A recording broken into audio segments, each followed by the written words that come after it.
आज आपण आलो आहोत धारावी शास्त्रीनगर येथे। शास्त्रीनगरच्या इथे ही मराठी शाळा आहे आणि आपण पाहता की हा भला मोठा झाड आहे, पडलेला आहे, हा वाऱ्याने पडलेला आहे आणि इथे BMC महानगरपालिकेचे कामगार काम करत होते, त्यांचा जीव थोडक्यात बचवलेला आहे। तर आपण त्यांना विचारूया की कसा प्रकार घडला, काय झालं इथे। आवाज आला मला की मी पुढे पाहिलं, मी माझा जीव वाचवला।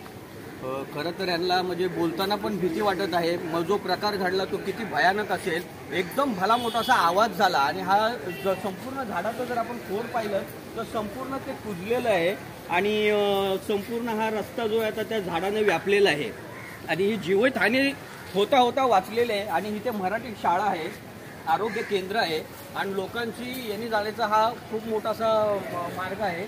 आता स्थानिक जे कार्यकर्ते आहेत, समाजसेवक आहेत, त्यांनी फायर ब्रिगेडला कळवलेलं आहे।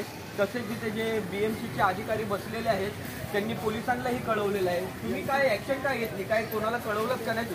वार्डामध्ये आमचं जे कंट्रोल असतं त्या कंट्रोलला आताच माहिती दिलेली आहे। आता तुमच्या कामगारांना आम्ही विचारलं, ते घाबरलेले आहेत, खूप मोठा आवाज झाला आणि पुढेच होतो। आता तो काम करत होता, मी पुढे आता जास्त गेलो होतो। साधारणपणे किती वेळापूर्वी झाली घटना? 11च्या दरम्यान झाली।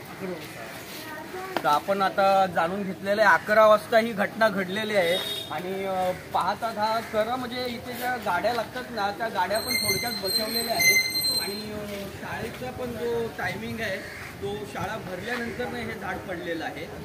आता फायर ब्रिगेडला पण कळवलेलं आहे, फायर ब्रिगेड आता थोड्या वेळामध्ये येईलच आणि संपूर्ण काळजी त्यांनी घेतली पाहिजे। ते वृक्ष जो आपण पाहिला तो संपूर्ण सडलेला आहे, तो व्यवस्थितपणे छाटला पाहिजे।